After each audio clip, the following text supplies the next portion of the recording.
ఈ సముద్రంని చూస్తున్నప్పుడు నాకు ఒకటే క్వెషన్ వస్తుంది. ఈ నీళ్ళు ఇంతమంది జీవితాల స్టోరీని దాచుకున్నాయో అని.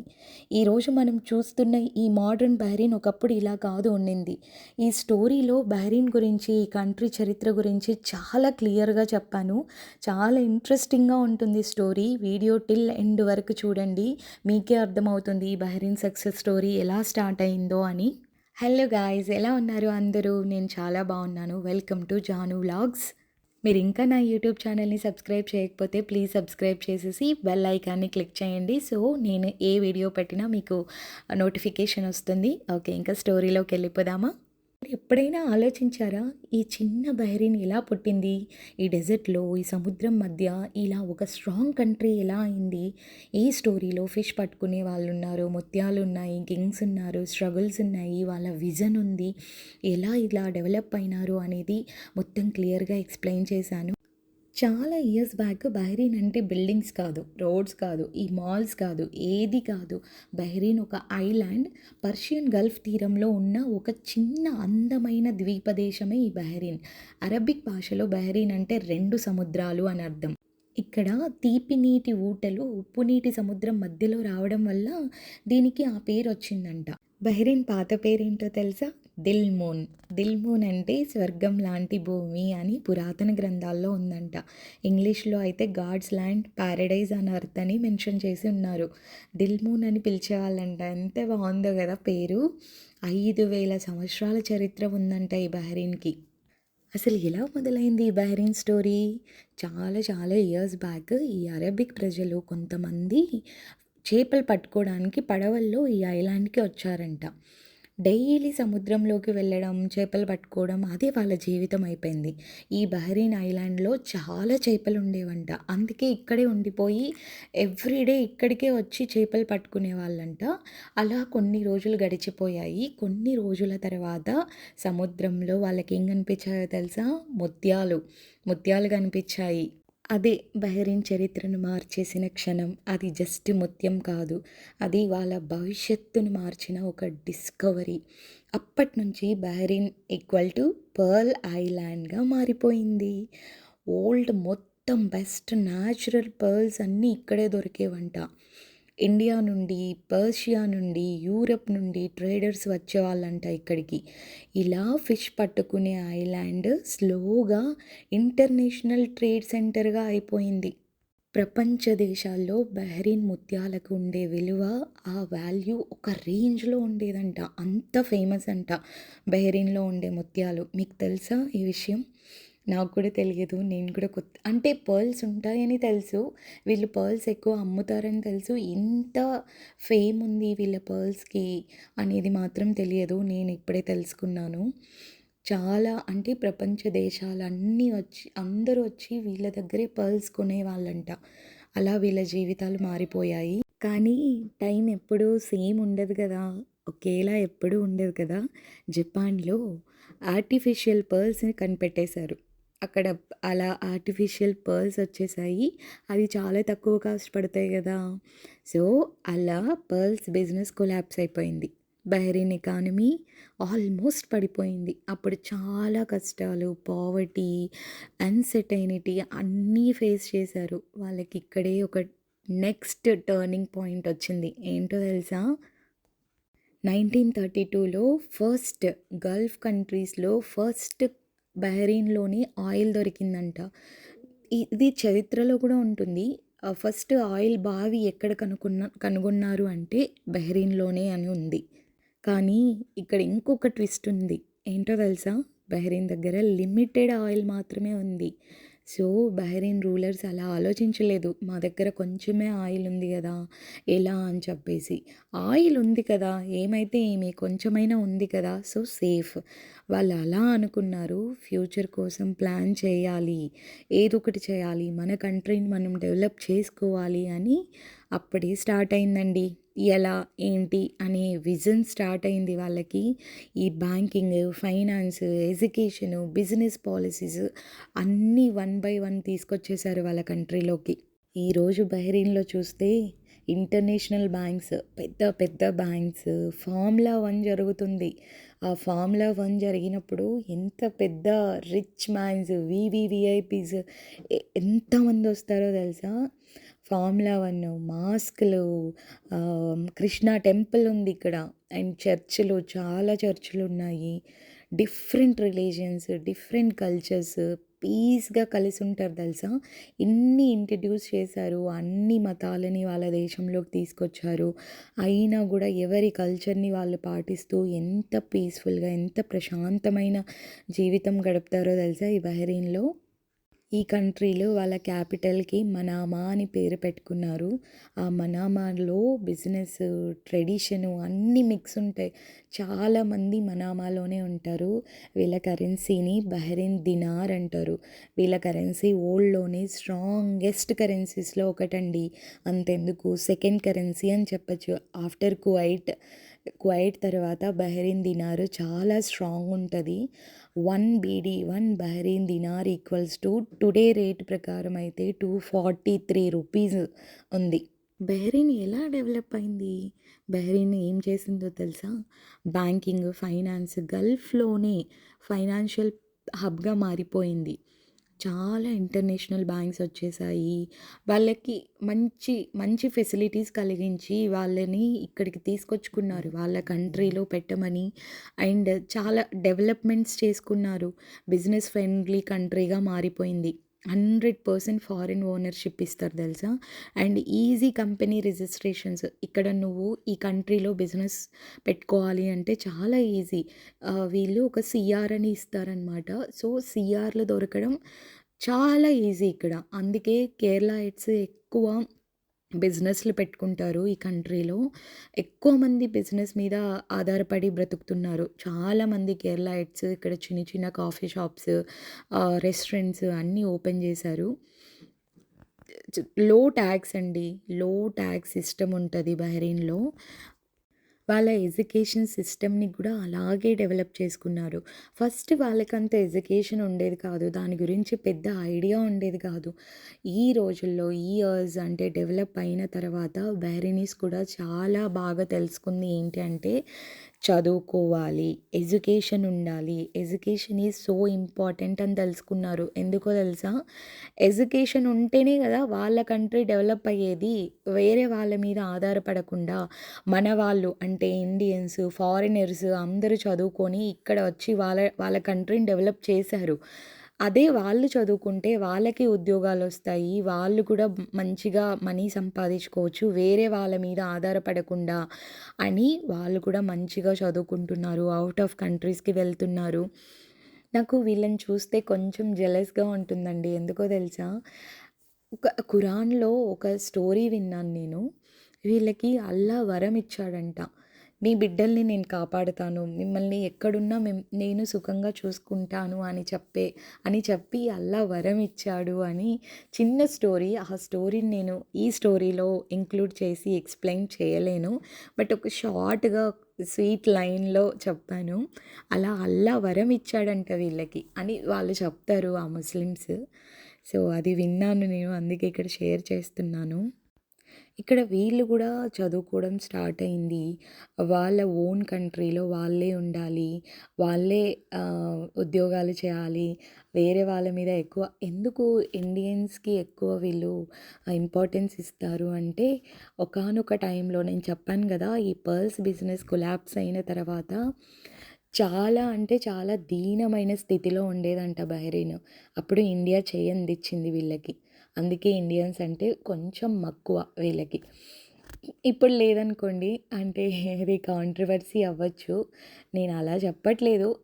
ఇప్పుడు లేదు అంటే ఎక్కువ ఇంపార్టెన్స్ ఇవ్వట్లేదు. ఎందుకంటే వీళ్ళకి కూడా నాలెడ్జ్ డెవలప్ అయింది. వీళ్ళు కూడా అన్నీ తెలుసుకున్నారు. సో, వీళ్ళే వాళ్ళ పనులు వాళ్ళే చేసుకోగలుగుతారు కాబట్టి వాళ్ళ కంట్రీలో వాళ్ళకే ఎక్కువ జాబ్ ఆపర్చునిటీస్ ఉండాలి అని చెప్పేసి ఇప్పుడు వాళ్ళ గోల్ పెట్టుకున్నారు. నాట్ ఓన్లీ బహ్రెయిన్ అండి. అన్ని దేశాలు every country is thinking like that. అంటే మా దేశంలో మా ప్రజలకి ఎక్కువ ఉద్యోగ అవకాశాలుండాలి అని ఎవ్రీ కంట్రీ థింక్ చేస్తుంది. బహ్రెయిన్ అంటే ఆయిల్ కంట్రీ అని అనుకుంటారు చాలామంది. అస్సలు కాదు. చేపలు పట్టుకోవడానికి వచ్చిన వాళ్ళు సముద్రంలో ముత్యాలు కనుక్కున్నారు. వరల్డ్స్ బెస్ట్ పర్ల్స్‌లో ఒకటిగా నిలిచింది. తర్వాత పర్ల్స్ పోయాయి కదా! పర్ల్స్ బిజినెస్ పోయిన తర్వాత వీళ్ళకి ఆయిల్ దొరికింది. కానీ ఆయిల్ కొంచెమే ఉంది వీళ్ళ దగ్గర. దానిపైనే డిపెండ్ అవ్వకుండా ఒక విజన్ పెట్టుకొని, ఆ విజన్‌తో కంట్రీని బిల్డ్ చేసుకున్నారు వీళ్ళు. ఈ బహ్రెయిన్ డెజర్ట్‌తో స్టార్ట్ అయ్యి సముద్రంలో బతికింది. ఈ దేశంకి పెద్ద మౌంటైన్స్ లేవు, పెద్ద పెద్ద రివర్స్ లేవు. కానీ పెద్ద కథే ఉందండోయ్! ఈ స్టోరీలో హీరోస్ కింగ్స్ కాదు, వారియర్స్ కాదు. వీళ్ళు చేపలు పట్టుకునే వాళ్ళు. అంత ఈజీగా తీసేయొద్దు వాళ్ళని. వాళ్ళు వాళ్ళలా చేపలు పట్టుకోవడానికి వచ్చి ముత్యాలు కనుక్కొని ఈ దేశాన్ని ఇంతలాగా మార్చేశారు. సౌదీలాగా పెద్ద కంట్రీ కాదు, దుబాయ్ లాగా హైప్ సిటీ కాదు. కానీ బహ్రెయిన్‌కి ఒక స్ట్రెంగ్త్ ఉంది. అదే ఫ్రీడము, కల్చరు, పీపుల్ వాల్యూ. ఉమెన్‌కి చాలా రెస్పెక్ట్. డిఫరెంట్ రిలీజియన్స్‌కి ఇక్కడ ప్లేస్ ఉంది. అందుకే ఎక్స్‌పాట్స్ బహ్రెయిన్‌ని హోమ్‌లా ఫీల్ అవుతారు. చాలా ఫ్రీడమ్ ఉన్న కంట్రీ అని చెప్తారు. మన ఇండియన్స్‌ని ఎవరిని అడిగినా, నాట్ ఓన్లీ ఇండియన్స్, ఎవరిని అడిగినా Bahrain is a freedom country. చాలా హోమ్ లాగా ఉంటుంది. కువైట్ ఉంది, దుబాయ్ ఉంది, సౌదీ ఉంది, ఒమాన్ ఉంది. చాలా గల్ఫ్ కంట్రీస్ ఉన్నాయి. కానీ బహ్రెయిన్ చాలా హోమ్లీగా ఉంటుందన్నమాట. ఫ్రీడమ్‌గా ఉంటుంది. అంటిల్ అన్లెస్ నువ్వు రూల్స్‌ని ఫాలో అయితే చాలు. బహ్రెయిన్‌లో గ్లాస్ బిల్డింగ్స్ ఉన్నాయి, వరల్డ్ ట్రేడ్ సెంటర్ ఉంది, ఫైనాన్షియల్ హార్బర్ ఉంది, బ్రిడ్జెస్ ఉన్నాయి. ఆ బిల్డింగ్స్ మధ్య ఫిషర్‌మ్యాన్స్ కూడా ఉన్నారు చూడండి ఇంకా. నిజమండి. ఇంకా నెట్స్ వేసి, ఇంకా చేపలు పట్టి చాలామంది అరబ్స్ వ్యాపారం చేస్తున్నారు. వాళ్ళ రూట్స్‌ని వాళ్ళు మర్చిపోలేదు. బహ్రెయిన్‌లో టోటల్ పాపులేషన్ ఎంతో తెలుసా? టోటల్ జనాభా ఎంతో తెలుసా? 2024 ఇయర్ ప్రకారం అప్రాక్సిమేట్లీ 16 lakhs పీపుల్ ఉన్నారు. అందులో బహ్రెయినీస్ అంటే లోకల్స్ 46.6% అంటే 7,50,000 వాళ్ళు ఉన్నారు. ఎక్స్‌పాట్స్ అంటే బయట కంట్రీస్ వాళ్ళు 8,60,000 మెంబర్స్ వాళ్ళున్నారు. అంటే 53.4% అన్నమాట. మనమే ఎక్కువ ఉన్నామండి. అంటే ఫారినర్స్, ఎక్స్‌పాట్సే ఎక్కువ ఉన్నారు లోకల్స్ కంటే. బహ్రెయిన్‌లో స్ట్రిక్ట్ రూల్స్ ఏంటో తెలుసా? Public behaviour. పబ్లిక్‌లో కొట్టుకోవడం, అరవడం, అబ్యూజ్ వర్డ్స్ యూజ్ చేయడం ఇలాంటివి చేస్తే చాలా స్ట్రిక్ట్ ఫైన్ ఉంటుంది. కేస్ పడుతుంది మీ పైన. డ్రెస్ కోడ్ కూడా ఉంది వీళ్ళకి. పబ్లిక్ ప్లేసెస్‌లో వెరీ షార్ట్ డ్రెసెస్ అంటే బికినీ లాంటివి అలా అలా వేసుకొని వెళ్తే వెళ్ళకూడదు. అంటే చిన్న చిన్న డ్రెసెస్ వేసుకుంటారు ఫారినర్స్. అది జస్ట్ పబ్లిక్‌లో కాదు, మాల్స్‌లో ఎక్కడైనా వేసుకోవచ్చు. డీసెంట్ డ్రెస్సింగ్ ఎక్స్‌పెక్ట్ చేస్తారు వాళ్ళు. బహ్రెయిన్‌లో ఆల్కహాల్ కూడా ఉంటుంది. వీళ్ళ ఆల్కహాల్ రూల్స్ ఏంటో తెలుసా? లైసెన్స్డ్ హోటల్స్, బార్స్‌లో మాత్రమే ఆల్కహాల్ తాగాలి. ఎక్కడ పడితే అక్కడ ఆల్కహాల్ తాగకూడదు. డ్రంక్ అండ్ డ్రైవ్‌లో ఎవరైనా పట్టుబడితే చాలా సీరియస్ యాక్షన్ ఉంటుంది వీళ్ళ పైన. జైలు ప్లస్ హెవీ ఫైన్ ఏస్తారు. డిపోర్ట్ చేసేస్తారు. ఇంకా డ్రగ్స్ అయితే zero tolerance. Jail, deportation, lifetime ban చేస్తారు. అంత పెద్ద నేరం ఇక్కడ డ్రగ్స్ అంటే. బహ్రెయిన్‌లో ఏంటంటే ఉమెన్‌కి ఎక్కువ రెస్పెక్ట్ ఇస్తారండి. ఈవ్ టీజింగ్ అంటే టచింగ్, బ్యాడ్ కామెంట్స్ అలా చేస్తే ఇమ్మీడియేట్ పోలీస్ యాక్షన్ ఉంటుంది తెలుసా? ఇంకా సోషల్ మీడియా రూల్స్ కూడా ఉంటాయి. గవర్నమెంట్ మీద ఫాల్స్ ఎలిగేషన్స్ చేయడము, రూమర్స్ స్ప్రెడ్ చేయడము, ఫేక్ న్యూస్ ఇవ్వడము ఇలాంటివి చేస్తే చాలా స్ట్రిక్ట్ రూల్స్ ఉంటాయి. బహ్రెయిన్‌లో కన్స్ట్రక్షన్ ఎక్కువ ఉంటుంది. ఎక్కువ రోడ్స్ కన్స్ట్రక్షన్, బిల్డింగ్స్ కన్స్ట్రక్షన్, ఎప్పుడు కన్స్ట్రక్షన్ ఎక్కువ జరుగుతూ ఉంటుంది బహ్రెయిన్‌లో. కన్స్ట్రక్షన్ అంటే గుర్తొచ్చింది కింగ్ ఫహద్ కాజ్వే. ఈ కాజ్వే ఏంటో తెలుసా? గల్ఫ్ హిస్టరీలోనే ఒక వండర్, అంటే ఒక ఇంజినీరింగ్ వండర్ అండి ఇది. బహ్రెయిన్‌కి, సౌదీ అరేబియాకి మధ్య సముద్రం మీద ఉన్న ఈ రోడ్ని కింగ్ ఫహద్ కాజ్వే అని పిలుస్తారు. ఇది జస్ట్ రోడ్ కాదు, బహ్రెయిన్ లైఫ్ లైన్. గల్ఫ్ హిస్టరీలో ఒక ఇంజనీరింగ్ వండర్. సముద్రం మధ్యలో సముద్రం పైన, సముద్రం మధ్యలో 25 కిలోమీటర్స్ లాంగ్ బ్రిడ్జ్ రోడ్ ఇది. ఈ రోడ్‌కి కింగ్ ఫహద్ కాజ్వే అని ఎందుకు పేరు పెట్టారో తెలుసా? Saudi Arabia former king Fahd bin Abdulaziz సపోర్ట్‌తో ఇది బిల్డ్ చేశారంట. అందుకే ఆయన పేరు మీదుగా ఈ కింగ్ ఫహద్ కాజ్వే అని పెట్టారు. బహ్రెయిన్ అండ్ సౌదీ ఫ్రెండ్‌షిప్ సింబల్‌గా కూడా ఈ కాజ్వేని డిజైన్ చేశారు. 1986లో ఓపెన్ చేశారు. ఈ రోడ్ ఇంపార్టెన్స్ ఏంటో తెలుసా? ఎకానమీకి వాళ్ళ వాళ్ళ బహ్రెయిన్ ఎకానమీకి బ్యాక్ బోన్ అండి ఈ road. Daily thousands of vehicles, Saudi టూరిస్టులు, బిజినెస్ ట్రాన్స్‌పోర్ట్‌కి ఈ రోడ్ చాలా యూజ్ అవుతుంది. వీకెండ్ వస్తే సౌదీ కార్స్ అయితే క్యూ ఉంటాయి బహ్రెయిన్‌లోకి రావడానికి. అండ్ సౌదీకి, బహ్రెయిన్‌కి మధ్య ఈ ఇంపోర్ట్ అండ్ ఎక్స్‌పోర్ట్స్ కూడా ఉంటాయి కదా! సో, ఎక్కువ ఈ రోడ్డు వల్ల త్వరగా ఇంపోర్ట్ చేసుకోవడం, త్వరగా ఎక్స్‌పోర్ట్ అవ్వడం బాగా ఈజీ అయిపోయింది ఈ రోడ్ బిల్డ్ చేయడం వల్ల. అండ్ టూరిజంకి కూడా బాగా హెల్ప్ అయింది. సౌదీ వాళ్ళకి, బహ్రెయినీస్‌కి షాపింగ్స్‌కి గానీ, రెస్టారెంట్స్, ఫ్యామిలీ టైము, లాంగ్ డ్రైవ్స్‌కి అలా సౌదీకెళ్ళొచ్చు. వాళ్ళు ఇక్కడికి రావచ్చు. అలా ఫ్యామిలీ టైమ్‌ని స్పెండ్ చేస్తూ ఈ టూరిజం బూస్ట్ అవుతుంది బాగా ఈ రోడ్ వల్ల. ఈ ఏరియా బహ్రెయిన్‌లో చాలా ఫేమస్. ఇది సీఫ్ ఏరియా. ఇక్కడ international banks, Indian embassy and 7 star hotels చాలా చాలా బావుంటుంది ఈ ఏరియా. నేను 2012 నుంచి బహ్రెయిన్‌ని చూస్తున్నాను. టిల్ నౌ ఎంత డెవలప్ అయిందో నా కళ్ళ ముందరే నేనే చూస్తున్నాను. ఇది మన ఇండియన్ ఎంబసీ. నాకు చాలా హ్యాపీ అనిపించింది ఈ బిల్డింగ్ చూసి. ఇది నేను వర్క్ చేసిన ఏరియా చూసారా? అక్కడ సిటీ అని రాసుంది గదా! ఆ బిల్డింగ్‌లోనే నేను వర్క్ చేశాను. నేను జాబ్ చేశాను. సిటీ బ్యాంక్‌లో నేను ఎక్స్ ఎంప్లాయీని. ఇప్పుడు ఆ సిటీ బ్యాంక్ ఐలీ యునైటెడ్ బ్యాంక్‌తో మెర్జ్ అయిపోయింది. హెచ్ఎస్‌బీసీ బ్యాంక్ ఇది కూడా ఒక ఇంటర్నేషనల్ పెద్ద బ్యాంక్. ఇది హైదరాబాద్‌లో ఉంది. హైదరాబాద్‌లో నేను హెచ్ఎస్‌బీసీలో జాబ్ చేశాను. ఎక్స్ ఎంప్లాయీ నేను హెచ్ఎస్‌బీసీలో కూడా. నాకు ఓవరాల్ బ్యాంకింగ్ ఎక్స్‌పీరియన్స్ ఉందండి.